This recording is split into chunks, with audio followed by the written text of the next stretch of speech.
Arnold Schwarzenegger was born in the Austrian town of Graz on 30th of July 1947. He knew right from the age of 15 that he wanted to become a Mr. Universe. In 1966, when he was only 19, he moved to Munich, where he found good friends and sponsors, including the influential publisher and gym owner Albert Busek. These friends gave him the start he needed on the path to fame and fortune. He has always been a hard worker, and not just on his physique. He went back to school in America and studied business practice, as well as attending acting lessons. Arnold's movies Total Recall and Terminator 2 broke all the records. They were not only the most expensive movies ever produced, but they also broke box office records wherever they were shown. Arnold has gone on to become one of the world's highest paid actors and undoubtedly the world's best known and highest profile actor. Arnold is the world's best known bodybuilder, and he's done more for the sport than anybody.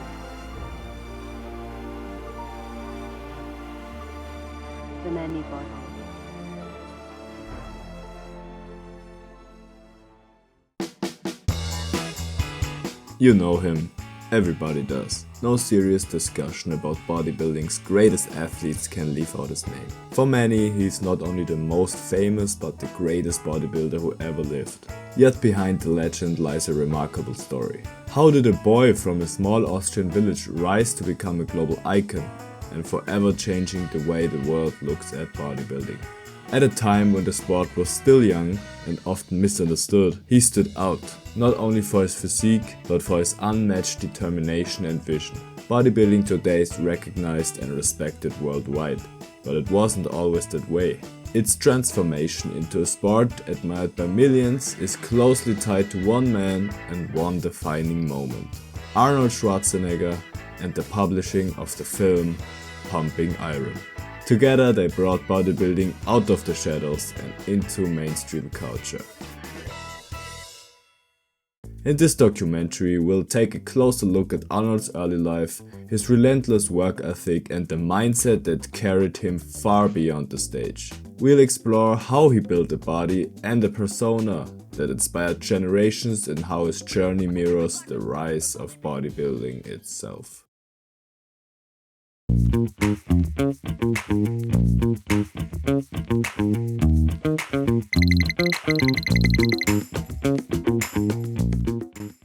Arnold Schwarzenegger was born in 1947, a year of famine, in a small Austrian village of Thal near Graz. Austria was still occupied by Allied forces after the Second World War, and hunger shaped daily life. His mother Aurelia often had to walk from farm to farm for days just to gather small amounts of butter, sugar or grain. The Schwarzenegger family lived modestly in a forester's lodge on top of a hill. Their home was simple: 2 bedrooms, a kitchen, coal ovens for heating and no plumbing. Fetching water from a well a quarter-mile away was part of daily life. Baths were rare and shared, and food was always rationed. Despite the hardships, Arnold grew up surrounded by music. His father Gustav, a police officer, played several instruments and conducted the Gendarmerie band. Arnold's early memories are of his mother keeping the household spotless and resourceful, while his father, an athletic but strict man, demanded discipline. Gustav had fought in the German army during the war, survived being buried alive in Leningrad, and carried deep physical and psychological scars. Like many men of his generation, he often drowned his trauma in alcohol. He could be affectionate but also harsh, using strict physical punishment when the boys misbehaved. Life in Thal was simple and rural. The family owned several cats instead of dogs, which caught their own food and kept the household lively. Arnold later recalled how his mother's favorite cat once attacked him mid-argument, leaving scratches on his face, a story that made the whole family laugh. Religion, order and routine shaped daily life. Every Sunday the family went to church, and every day meals were served at the same precise times. Aurelia managed the household finances with care and discipline, qualities Arnold later would adopt in his own life. Behind the small village life, however, lay the weight of history. Austria was scarred by the war and by the shame of defeat. Men carried trauma but were forbidden to speak about it. The past was being erased through denazification, with books, films and even personal photographs confiscated. For young Arnold, this world of post-war silence, scarcity and discipline became the backdrop of his childhood. It was in this environment, marked by hardship, strict discipline and his parents' contrasting influence, that Arnold Schwarzenegger began to develop the resilience, structure and ambition that would later define his journey to becoming the most famous bodybuilder and action star in the world. Arnold Schwarzenegger grew up under the strict discipline of his father, Gustav. Life in the Schwarzenegger household followed a rigid routine. Waking at 6 in the morning, chores before breakfast, physical exercise and soccer practice in the afternoons, no matter the weather. Discipline didn't stop with sports. On Sundays after church, the boys had to write 10-page reports about their activities. Mistakes in spelling were punished by copying words dozens of times. Arnold often felt he wasn't strong or smart enough in his father's eyes, but instead of breaking him, the constant pressure fueled his ambition. "There's always room for improvement" became a silent mantra that he turned into unstoppable drive. Arnold and his older brother Meinhard shared a deep bond but were fiercely competitive. Their father encouraged rivalries, setting up races and drills to see who was the best. While Meinhard usually won, young Arnold searched for ways to outdo him, proving his bravery by walking through dark forests at night to escort his brother home from school, even though he was just as afraid. His courage earned him pocket money from his father and the role of the family's fearless one. Gradually, the brothers' interests diverged. Arnold, on the other hand, loved sports, physical work and the idea of freedom. By the age of 10, he had already developed a dream that seemed impossible. One day, he would go to America. The first sparks came from cinema. In Graz, Arnold and Meinhard spent afternoons in the non-stop kino, watching newsreels, Mickey Mouse cartoons and their first Tarzan film starring Johnny Weissmuller. Hollywood's larger-than-life heroes made a deep impression, as did images of Elvis Presley, American cars and President Eisenhower. For Arnold, America symbolized possibility and escape. To earn his own money, Arnold sold ice cream at the Thaler See during the summer of 1957. Later, he worked grueling jobs in a glass factory and a sawmill, shoveling broken glass or sawdust for hours a day. Yet the pay filled him with pride. He was earning a man's wage. With his first real savings, Arnold bought himself a tracksuit and a bicycle, symbols of independence and freedom. By his early teens, Arnold's path was clear in his own mind. He didn't just want trade or a small town life. He believed with absolute conviction that he was destined for something greater, that he would go to America and that there he would make his mark. In the early 1960s, the world felt like it was on the brink of disaster. Sirens would sound in Austrian classrooms as children practiced hiding under their desks, fearing nuclear war. In 1961, Arnold and his classmates crowded around a TV shop window in Graz to watch news of the Vienna summit between John F. Kennedy and Nikita Khrushchev. For young Austrians, it was clear, if the Cold War ever turned hot, their small country would be caught in the middle. But while politics loomed large in the background, Arnold's focus was shifting. Like any teenager, he was fascinated by girls, awkwardly throwing snowballs to get their attention, until a teacher taught him that winning affection required charm, not childish pranks. That same year, another turning point arrived. During a school assignment, Arnold discovered a newspaper photo of Mr. Austria, Kurt Manuel, setting a bench press record. What struck him wasn't just the weight, it was that Manuel looked both powerful and intellectual, wearing glasses like a professor while lifting 190 kilograms. The idea that a man could be smart and strong at the same time lit a spark in Arnold's imagination.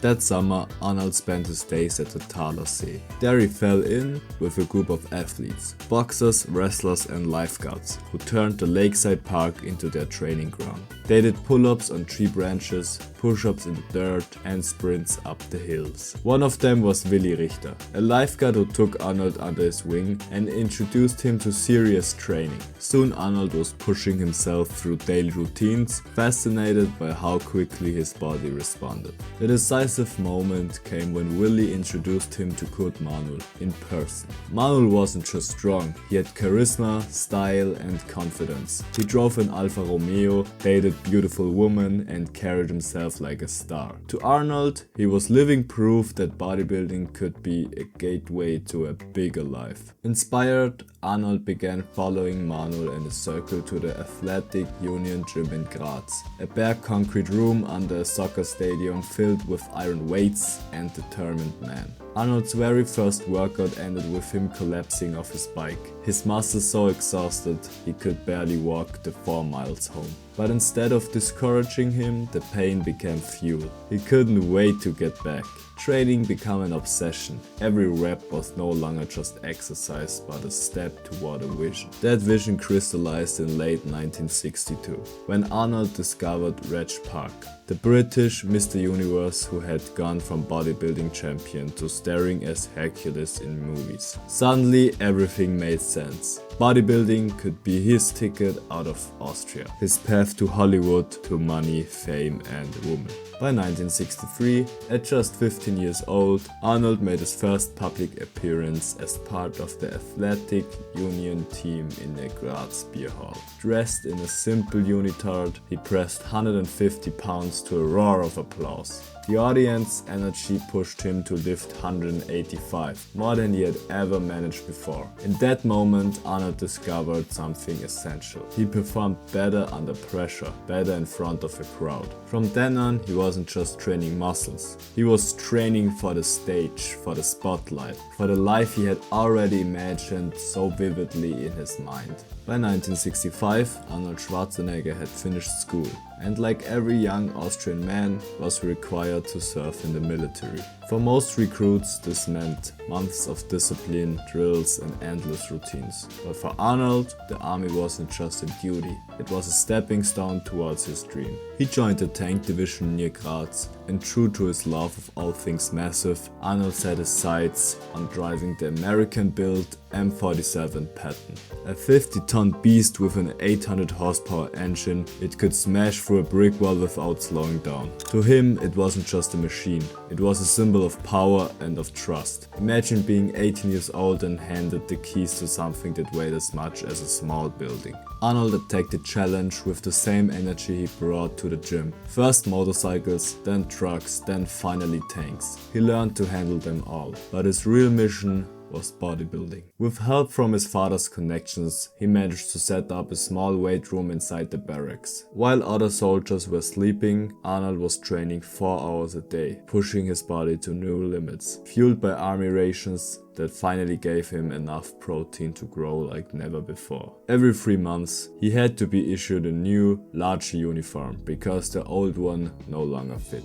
But then came a clash between duty and destiny. Arnold had quietly entered his first international bodybuilding contest, the Junior Mr. Europe in Stuttgart, Germany. The problem? He was stuck in 6 weeks of basic training with no permission to leave. The night before the contest, he made a decision that would change his life. He simply walked out of the base and boarded a train. Hours later, he was on stage in Stuttgart flexing before a crowd of hundreds. Against the odds, he won, taking the title of Best Built Junior Athlete of Europe. It was his first international victory, and the first time he felt the thrill of the spotlight beyond Austria. I felt like King Kong, he later said. When he returned, he was thrown into detention for going out. But soon, word of his victory spread through the base. His punishment was quietly dropped, and the officers began to treat him like a kind of local hero. Army life still wasn't without drama. Arnold's passion for tanks was matched only by the tendency to get into trouble with them. One night, after forgetting to apply the brake, his 50-ton Patton slowly rolled into a stream. Nose first, cannon buried in the mud. It took an 80-ton tow unit hours to pull it free.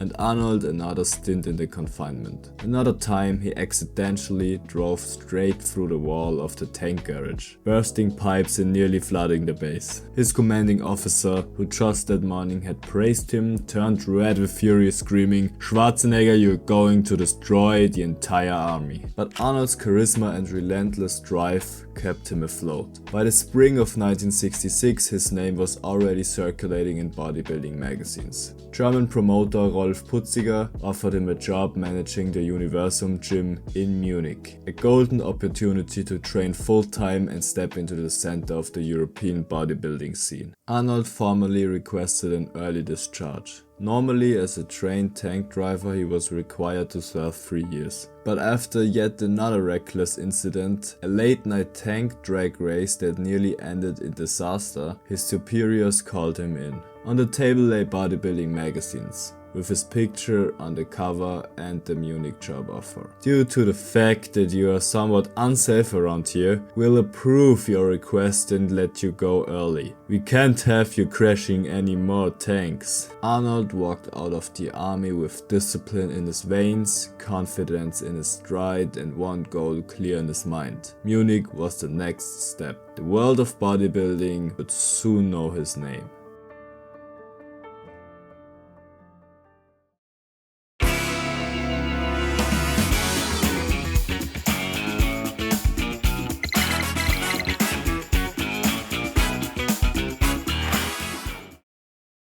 In 1966, at just 19 years old, Arnold Schwarzenegger left his hometown of Graz behind. He wasn't looking for a safety net or a fallback job as a lifeguard at the local lake.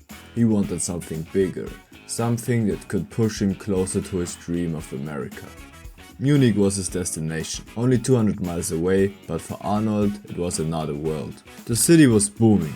West Germany was in the middle of its economic miracle, and Munich had just been awarded both the 1972 Summer Olympics and the 1974 Soccer World Cup. Construction cranes filled the skyline, subways and stadiums were rising from the ground, and the city pulsed with international energy. Arnold stepped off the train at the Hauptbahnhof, surrounded by crowds speaking Spanish, Italian, Turkish and Slavic languages. The atmosphere was raw and electric. Just 5 minutes from the station, on Schillerstraße, stood his new home base. The Universum Sportstudio, a gritty gym located in the heart of Munich's nightlife district, surrounded by bars and clubs that never seemed to close.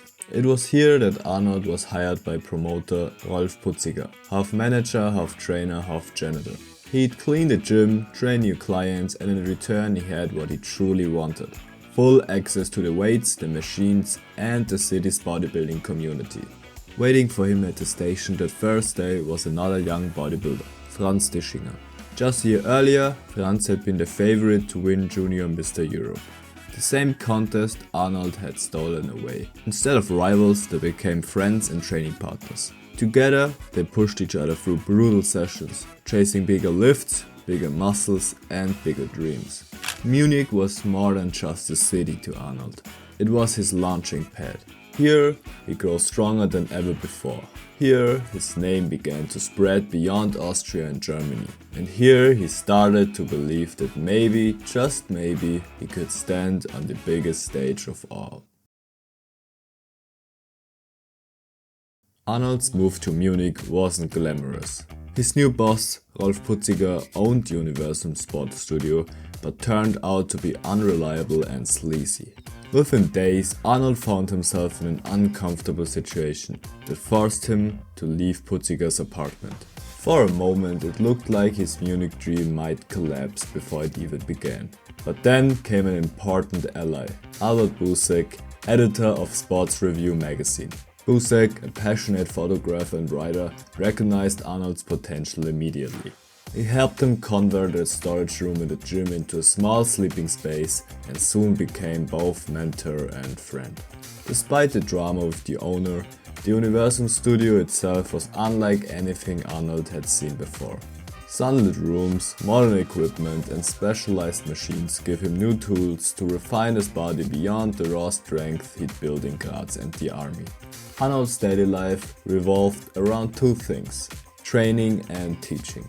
He coached an eclectic mix of people: cops, construction workers, businessmen, students, even American soldiers from a nearby base. For the first time, Arnold was truly in an international environment, meeting people of all backgrounds, including his first black training partners. But there was a price. Coaching others meant less time for his own marathon sessions. His solution? Split workouts. 2 hours before work, 2 hours late at night. What first seemed like a compromise became a breakthrough. He discovered that training in split sessions made him more focused, more intense, and allowed him to recover faster. This new method would stay with him for the rest of his career. Arnold's reputation began to grow, not just as a powerful bodybuilder, but as the charismatic ringleader of Munich's gym culture. Even when money was tight, he'd take his training partners out for food, eager to build camaraderie and push everyone around him to be better. Munich was testing him. But instead of breaking, Arnold was sharpening his identity, learning discipline, leadership, and a training style that would help carry him to the top of the bodybuilding world. Arnold's training in Munich quickly escalated to an almost inhumane level. 2 sessions a day were no longer enough.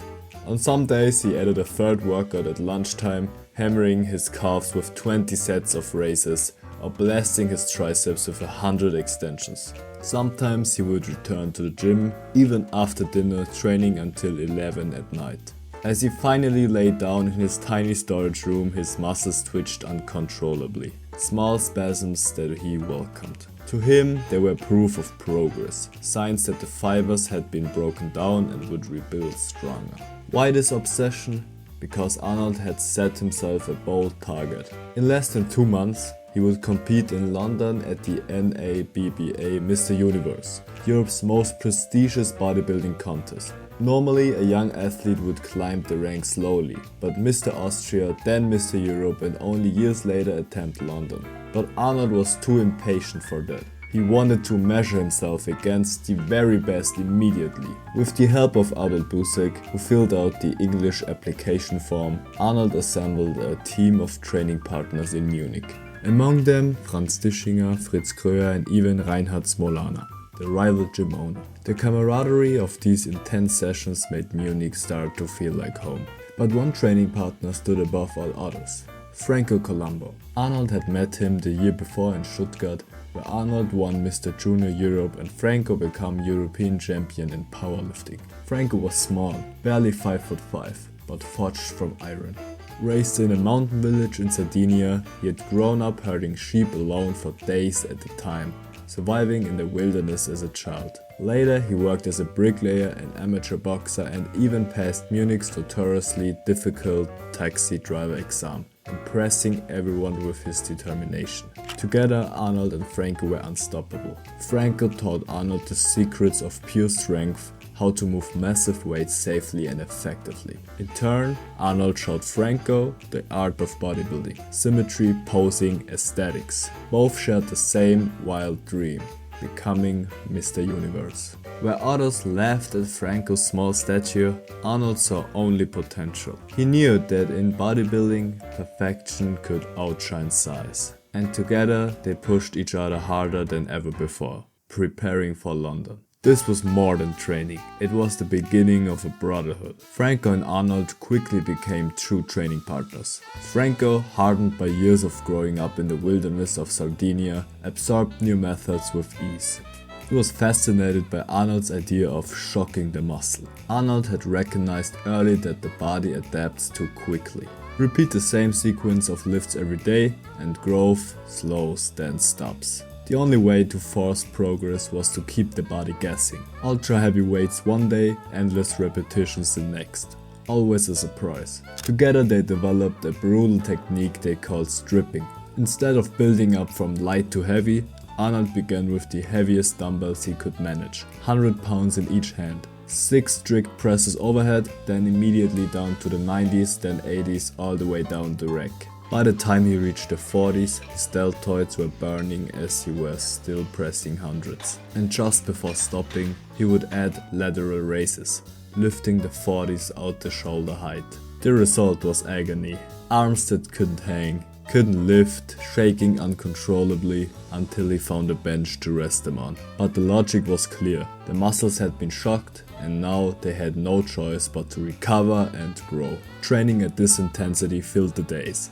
But the nights in Munich belonged to the beer halls, packed with long tables, smoke, laughter and music.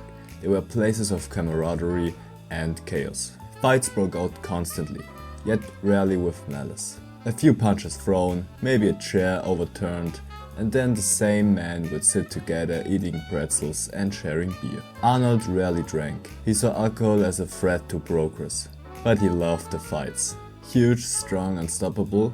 If someone stared too long, he would confront him. Sometimes he would rip off his shirt to reveal his tank top, an intimidation that ended the conflict before it began. Other times fists flew, only to dissolve into laughter minutes later. And then there were the girls. Directly across from the gym stood the Hotel Diplomat, home to international airline stewardesses. From the upstairs window, Arnold and Franco leaned out in tank tops, calling to the women below, laughing and flirting. Often Arnold crossed the street into the lobby, approaching groups of stewardesses with the same confidence he once used to sell hardware in Graz. Always smiling, always direct. "We have a gym right across the street. You should come train with us." For him it was natural, the same art of persuasion, whether selling linoleum himself or the dream of training with the future Mr. Universe. Arnold never understood why most gyms discouraged women from training. At Universum Sportstudio he pushed for the opposite. Women were welcomed, often allowed to train for free.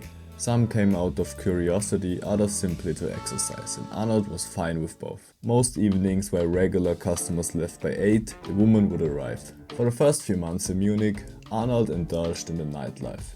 But soon he realized that too much fun was stealing his focus. His goal wasn't beer halls or parties, it was the Mr. Universe title. To grow, he needed discipline.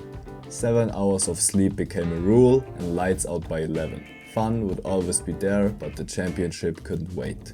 The greater threat came not from the nightlife, but from his own employer. With only weeks until the Mr. Universe contest in London, Arnold still hadn't received confirmation of his application. Albert Busek finally found the organizers and discovered the truth. They had never received it. Pressed for answers, Rolf Putziger admitted he had sabotaged Arnold's entry, pulling it from the mail out of jealousy. He feared Arnold's success would carry him away to England or America before he could profit. It was only Albert's persistence and his fluent English that saved the dream. He convinced the London committee to accept Arnold despite the missed deadline. Still, Putziger refused to finance the trip, though he stood to gain from Arnold's success. In a remarkable twist, his rival, Reinhard Smolana, passed the head around his gym to raise the 300 marks Arnold needed for a plane ticket. On September 23, 1966, Arnold boarded his very first flight. At 19 years old, he was leaving Munich for London. The thrill was overwhelming. Most of his classmates back in Thal had never seen the inside of an airplane. Now he sat among businessmen on his way to the most precious stage in bodybuilding. All because of the sport he loved. The Miss Universe competition, first held in 1948, was the pinnacle. London hosted it each September and Americans dominated nearly every year. Arnold had grown up idolizing the winners, Steve Reeves, RegPark, BillPearl. He remembered staring at photographs of champions standing above the rest on the Victoria Place theater stage, trophies in hand. That was the vision that had driven him. Yet he knew he wasn't ready to win. His goal in 1966 was simply to finish among the top 6. His mass was still developing. His lines lacked the sharp definition of the reigning stars. London for Arnold was a test to measure himself against the best. The competition followed its traditional routine. In the morning at the Arnold Victoria Palace Theatre, the technical rounds began. Contestants lined the back of the stage, judged systematically, muscle group by muscle group. Reporters observed, though the public was barred. It was here, under the glaring lights, that Arnold stood shoulder to shoulder with the very man he had studied in magazines. London also brought him closer to his greatest inspiration. RegPark, his lifelong idol and 3-time Mr. Universe, now lived in Johannesburg, but traveled frequently to England. He had agreed to guide the ambitious teenager, introducing him to the British bodybuilding circuit. I think what perhaps happened to me about 15, 20 years ago is happening to you right now. I know, it's this incredible thing. The parallel is unbelievable. Yeah, it's like a repetition, that's what it is. Yeah. And I think that's why I looked up to you so much right from the beginning.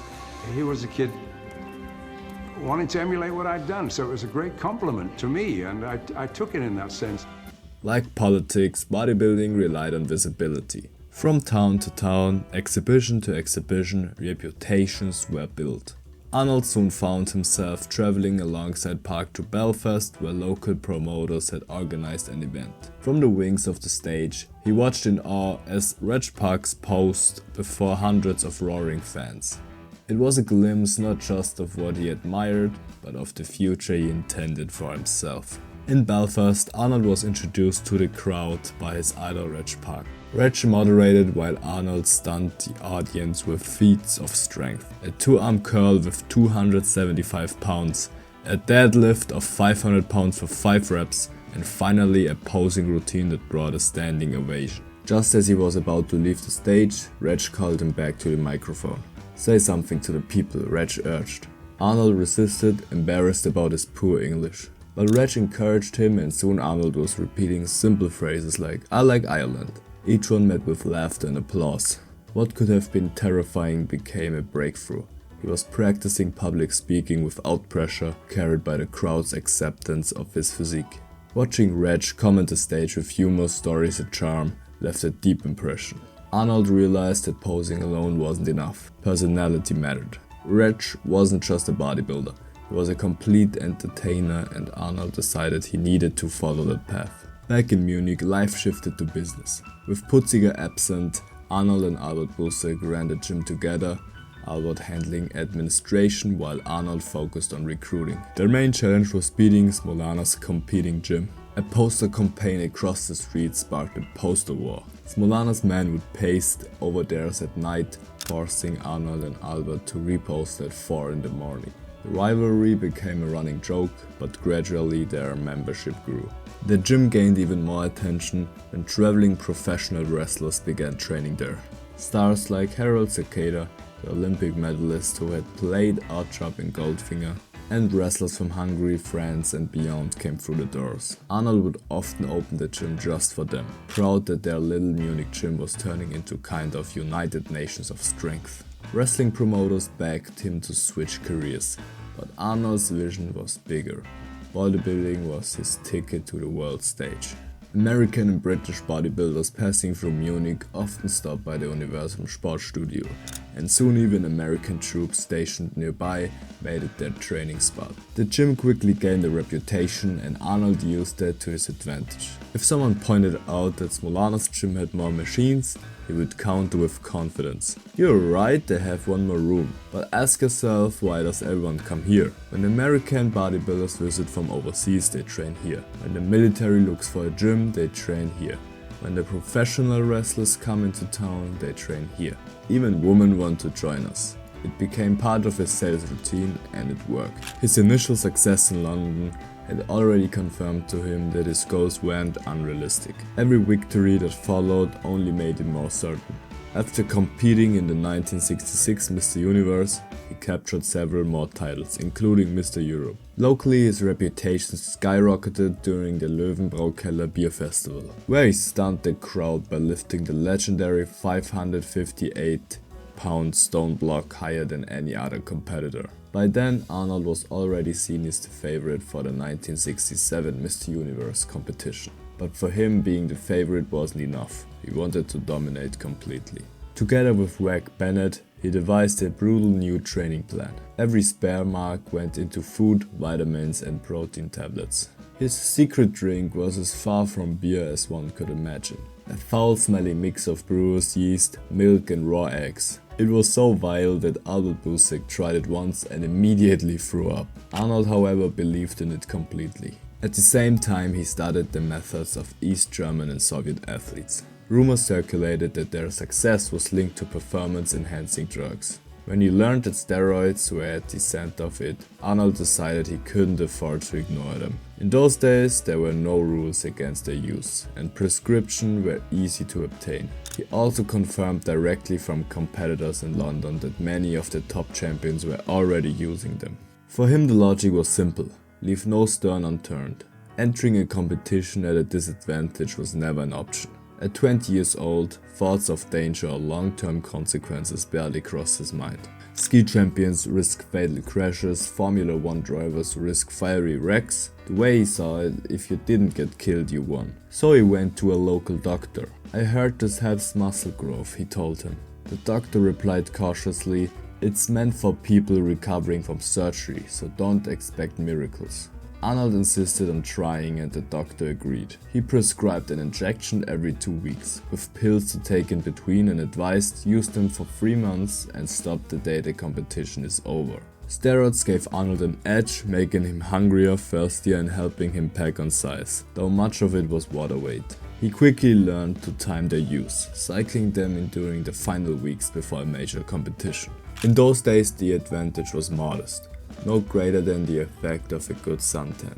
Only years later, after his retirement, would the sport spiral out of control with extreme doses and human growth hormone, leading to serious health consequences for many athletes. By September 1967, Arnold boarded another plane to London, carrying 10 more pounds of muscle. The second Mr. Universe contest was everything he had envisioned. This time the crowd chanted his name. Standing on the winner's pedestal, trophy in hand, he spoke in English for the first time to an international audience, declaring, "It is my lifetime ambition realized. I am very happy to be Mr. Universe."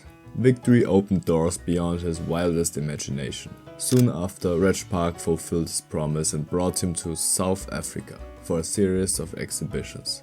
Staying with Reg and his family, Arnold was exposed to a different vision of success: stability, prosperity and discipline. At dawn, Reg woke him for training sessions before sunrise, teaching him that real limits exist only in the mind.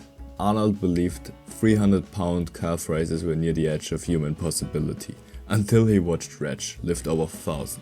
The lesson was clear: barriers exist only until someone breaks them. Back in Munich, the challenge became turning his Mr. Universe title into real recognition. Bodybuilding was still dismissed as a strange underground pursuit. Albert Busek devised a clever stunt. Arnold would walk through the freezing streets of Munich wearing only his posing briefs, while photographers captured the reactions of shocked bystanders. The photos made the papers, showing not a monster but a charismatic young champion smiling with ordinary people. Slowly the strategy worked. The Universal Sports Studio doubled his membership. Still, in a city of over a million, bodybuilding remained a fringe pursuit. Arnold and Albert realized the sport lacked showmen, men willing to step out of the shadows, connect with the public, and make bodybuilding more than just muscle. Arnold was determined to be that man. In Munich, bodybuilding competitions were still far from glamorous. Unlike the old strongman shows in bustling beer halls, these contests were held in small gyms with bare floors, plain walls and only a handful of chairs. For a city overflowing with life, art and entertainment, the atmosphere felt depressingly flat. There was one exception, the Mr. Germany contest at the historic Bürgerbräukeller, a beer hall filled with workers and energy. Arnold and his friend Albert Busek saw the potential. Why not elevate bodybuilding competitions, give them spectacle and draw bigger crowds? With limited funds, they secured the rights to host the 1968 Mr. Europe contest and struck a deal with the Schwabinger Bräu, a prestigious beer hall in an upscale district. The gamble worked. Instead of a few hundred onlookers, more than 1,000 spectators filled the hall. Beer stains clinked, the crowd roared, and the energy was unlike anything German bodybuilding had seen before. The press was invited, carefully briefed to ensure they understood the sport, and the coverage helped legitimize the event. That night, bodybuilding in Germany took a step out of the shadows. The timing carried an added layer of meaning. Only weeks earlier, Soviet tanks had crushed the Prague Spring, ending democratic reforms in Czechoslovakia. Many Czech athletes used the contest as their escape, slipping across the border to Munich and then onward to freedom in Canada or the United States. For them, Mr. Europe was more than a competition, it was a gateway to a new life. Meanwhile, Arnold's gaze never drifted far from America. Even in the Austrian army, he had fantasized about traveling there for training programs. But he knew that only something extraordinary would get him across the Atlantic for good. RegPark had made it to the United States by achieving greatness, and Arnold resolved that he would do the same. He measured himself against the legends, Steve Reeves, BillPearl, and RegPark himself. Reeves had been Mr. America, Mr. World and Mr. Universe. BillPearl had stacked multiple Mr. Universe titles alongside Mr. America and Mr. USA. Reg had dominated London's stage 3 times in 14 years. Arnold wanted not just to equal them, but to crush their records. If 3 Mr. Universe titles were possible, then he would win 6. At only 20 years old, he already had momentum. Winning Mr. Universe in 1967 made him the youngest champion in history, but that victory in the amateur division automatically pushed him into professional class. To fulfill his dream of America, he knew he would have to dominate again, this time against the best professionals in the world. Everything else faded into background. No distractions, no compromises. Not work, not travel, not friends, not even girls. Arnold's focus narrowed to one goal, the 1968 Mr. Universe competition in London. Arnold's discipline never wavered. Even as life grew busier, training remained his top priority. 4 to 5 hours a day, 6 days a week. He was still filling out his massive frame, pushing his body to carry more muscle than any rival could match. His vision for the 1968 Mr. Universe was simple. Arrive in London bigger, stronger and more dominant than ever before. But the day before the contest brought a shock. On his way to the airport, Arnold stopped at the gym to collect his wages, only to find his boss waiting with a contract in hand, one that demanded a cut of all his future earnings. Arnold refused, but it left him shaken and nearly broke. Albert Busek had to lend him the money for the trip. In London, however, everything turned around. On stage at the Victoria Palace, he crushed the field and claimed his second Mr. Universe title. Muscle magazines printed photographs of the young champion flexing with a bikini-clad model perched on his arm. But the true highlight was waiting for him at the hotel. A telegram from Joe Weider, the most powerful figure in bodybuilding. "Congratulations," it read. "You are the new young sensation. You're going to become the greatest bodybuilder of all time." Weider invited Arnold to America immediately. Expenses paid to compete in his federation's Mr. Universe in Miami. For Arnold, it was the moment he had been waiting for. America was calling. Colonel Schuster, Weider's European agent, delivered the ticket, but there was one problem. Arnold had no visa. For a week he was stuck in London, training with makeshift weights in the Weider warehouse, while Schuster pulled strings at the embassy. At last, he boarded a flight to the United States.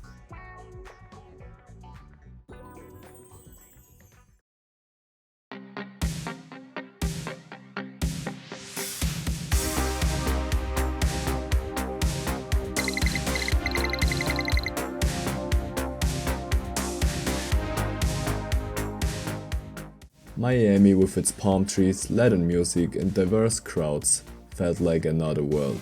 The contest itself was staged in grand American fashion.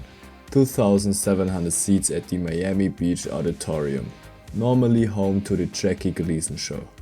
Everywhere he looked were bodybuilding legends, Dave Draper, Chuck Sipes and reigning world champion SergioOliva.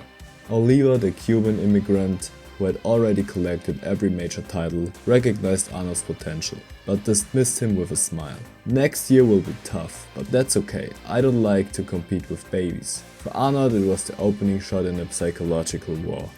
The field was split into 2 groups, tall and short. Arnold dominated the tall class easily.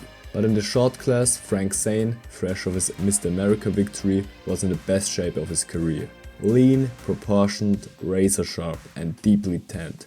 Zane presented the perfect contrast to Arnold's massive but slightly smooth physique, softened by the lost training week. Under the lights, Arnold improved with every pose and the final judging ended in a tie. But Zane's higher scores from the preliminaries gave him the edge. The 5'9", 190-pound Zane was crowned Mr. Universe, while the towering Austrian newcomer stood stunned on stage, beaten in his American debut by a man 50 pounds lighter. Arnold had made it to America, just as he had dreamed. But instead of triumph, his first taste was bitter defeat. Even though he lacked a definition, Arnold couldn't believe he'd lost to what he saw as a scrawny little guy. That night, despair finally hit. His optimism, so constant and unshakable, collapsed under the weight of exhaustion and defeat. He was alone in a foreign country with no money, no job, no friends, and only a small gym bag to his name.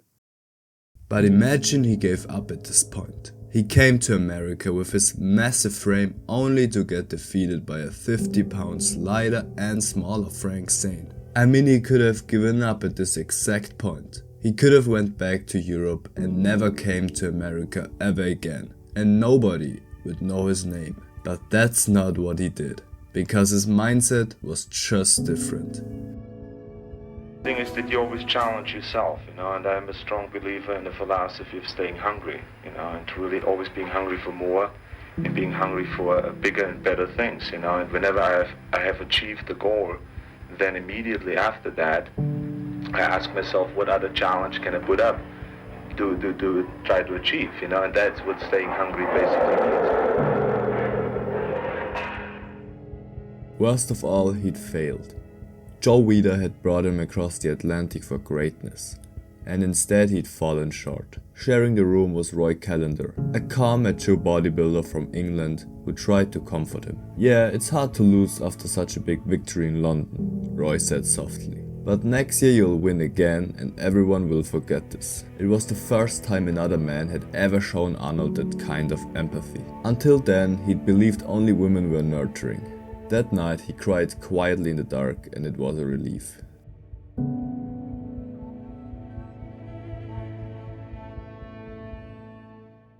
By morning, the world looked brighter. Sunlight poured through the window and the phone rang. "Arnold, it's Joe Weider, and I'm out of the pool. Come down for breakfast, I want to interview you for the magazine." By the pool, Joe sat waiting in a stripped robe, a typewriter at his side. Arnold couldn't believe it. The man he'd idolized for years, the train of champions whose magazines had fueled his dreams, was sitting across from him, asking him for advice.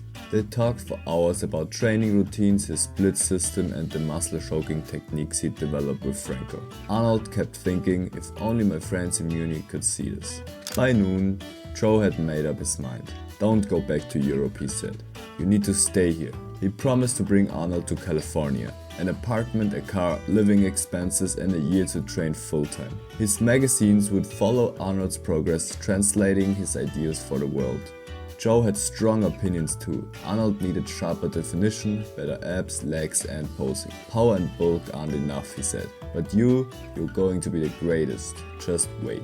That afternoon, back at the gym, Arnold replayed his loss to FrankZane. The pain wasn't just about unfair judging, it was about himself. He realized he'd failed to prepare completely. He could have dieted harder, trained creatively without equipment, practiced posing, done something. He'd coasted on momentum, believing victory in London guaranteed victory in Miami.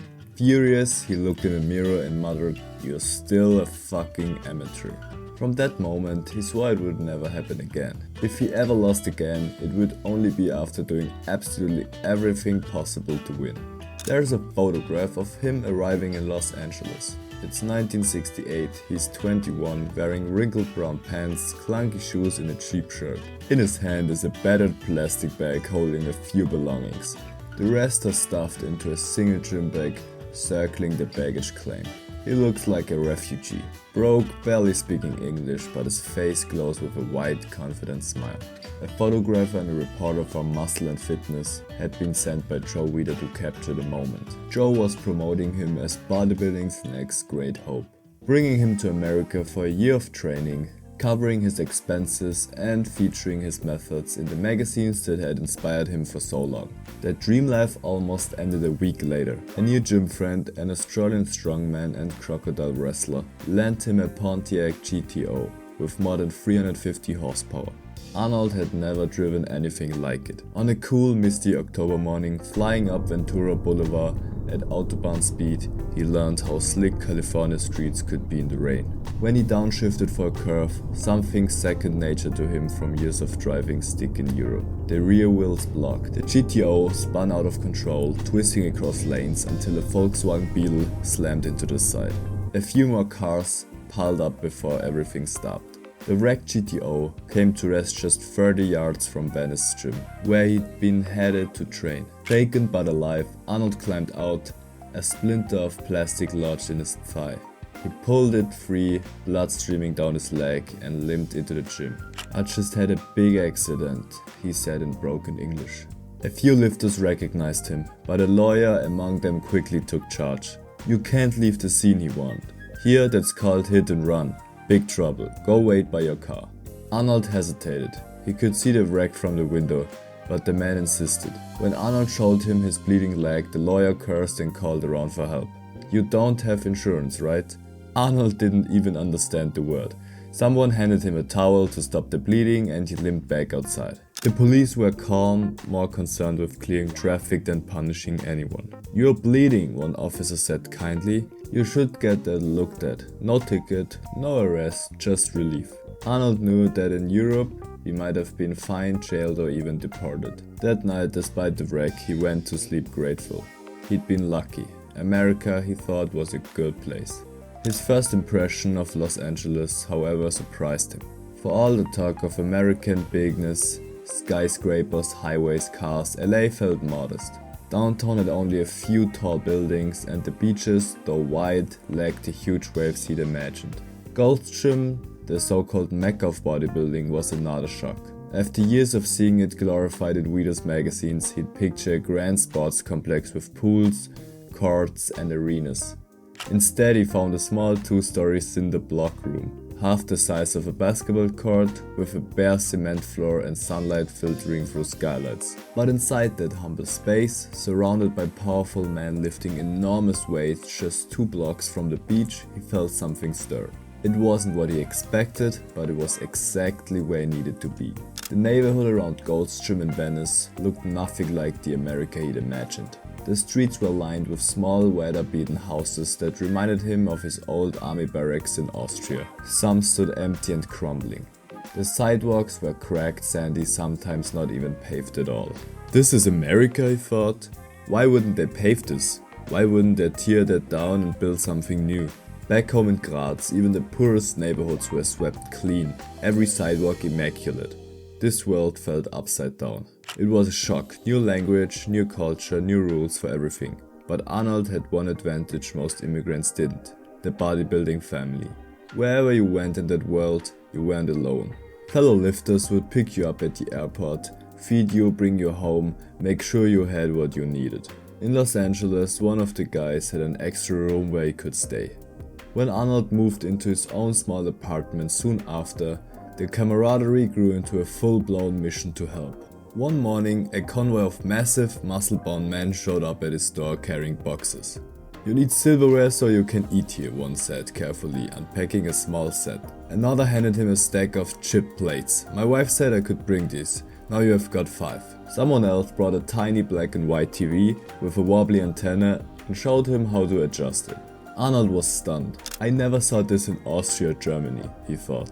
Back home, nobody would think to help a stranger move in. That day, he realized how different this new world truly was. The guys decided to show him Hollywood next. Arnold had imagined giant neon signs, movie sets and cameras everywhere. But when they arrived, it was quite unordinary. "Where are all the lights?" he asked.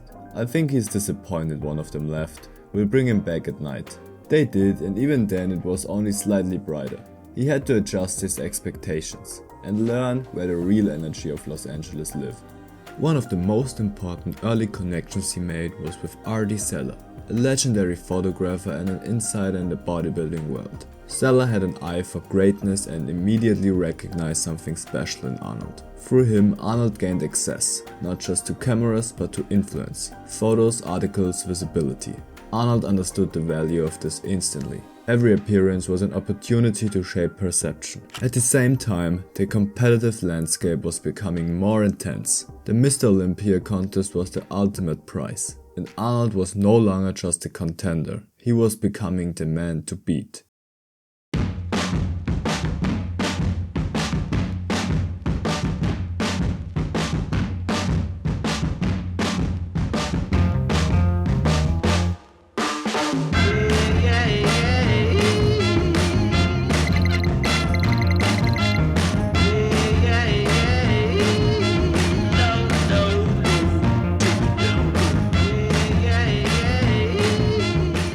The road was anything but easy, especially with one rival standing directly in his path, SergioOliva.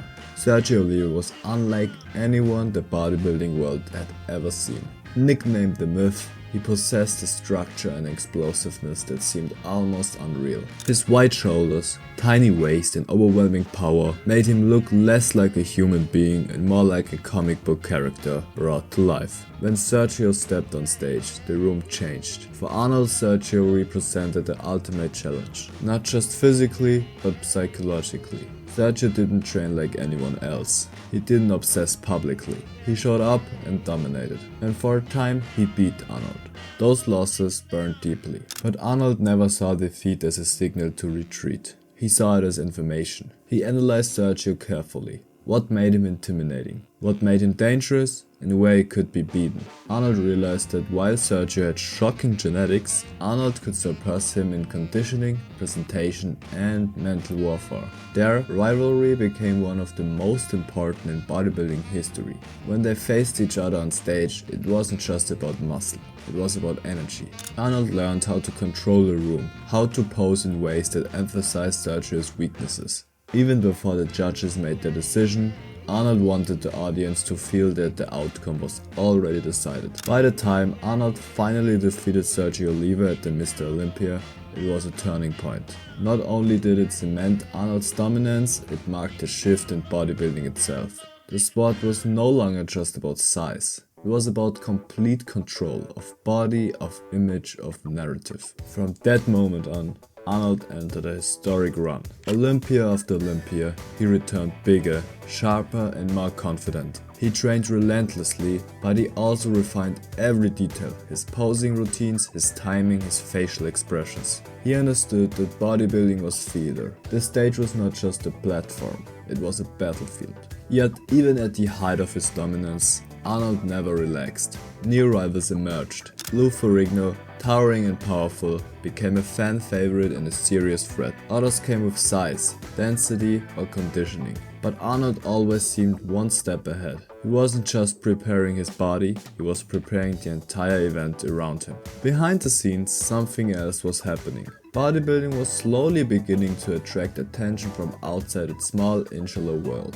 Writers, photographers and filmmakers started to see that there was something uniquely dramatic about these men. About the obsession, the sacrifice, the intensity. That curiosity eventually led to the creation of PumpingIron. At first, the project was far from guaranteed. It wasn't obvious that a film about bodybuilders training for a contest would interest anyone beyond hardcore fans. But the people involved, George Butler, Charles Gaines and others, sensed that they had stumbled onto something bigger. This wasn't just a sports documentary. It was a story about ambition. Arnold immediately understood the potential. He didn't see PumpingIron as a risk. He saw it as a platform. He was completely himself on camera. Confident, humorous, provocative. He talked openly about wanting to win. About enjoying psychological battles, about using his mind as much as his muscles. What the film captured, almost accidentally, was Arnold's mindset. While other bodybuilders spoke cautiously and modestly, Arnold spoke like a man who expected greatness. I don't have any weak points. I had weak points a few years ago, but my main thing in mind is my goal always was to even out everything to the point that everything is perfect. He wasn't afraid to say he wanted to be the best. He wasn't afraid to smile while others suffered. That contrast made him magnetic. Viewers who knew nothing about bodybuilding suddenly understood him, not as a muscle man, but as a competitor. The rivalry with LouFerrigno, shone prominently in the film, added emotional depth. Lou was portrayed as powerful but vulnerable, driven by family pressure and internal struggle. Arnold, by contrast, appeared calm, playful and ruthless. The contrast wasn't scripted, but it was real. When Pumping Iron was released, its impact exceeded all expectations. The film broke bodybuilding out of its niche and introduced it to the mainstream. Audiences who had never set foot in a gym were suddenly fascinated. The movie didn't just show muscles, it showed desire, discipline, ego, fear and joy. For Arnold, the film changed everything. He was no longer just a champion bodybuilder. He became a personality, a symbol, someone people remembered. His accent, once considered a liability, became part of his identity. His size, unseen as excessive, became iconic. More importantly, Pumping Iron changed how bodybuilding was perceived. It transformed the sport from something fringe into something aspirational. Gyms filled up. Weight training became acceptable, even fashionable. The idea of sculpting the body deliberately entered popular culture, and Arnold emerged as the face of that transformation. The film revealed something deeper as well, that Arnold was never chasing bodybuilding for its own sake. To him, bodybuilding was a tool, a vehicle, a way to build discipline, confidence and visibility, and Pumping Iron showed that clearly, even if viewers didn't consciously realize it. When Arnold walked away from competitive bodybuilding shortly after, he did so at the absolute peak. He had won, he had dominated, and he had used the sport to launch himself into a far larger arena. The legacy of Pumping Iron still lives on today. Modern fitness culture, influencer physiques, gym lifestyles, transformation narratives, all of it traces back to that moment when bodybuilding stepped into the spotlight. And at the center of it stood Arnold Schwarzenegger. Not just the greatest bodybuilder of his era, but the man who understood, earlier than anyone else, that success is not only built with muscle, but with vision.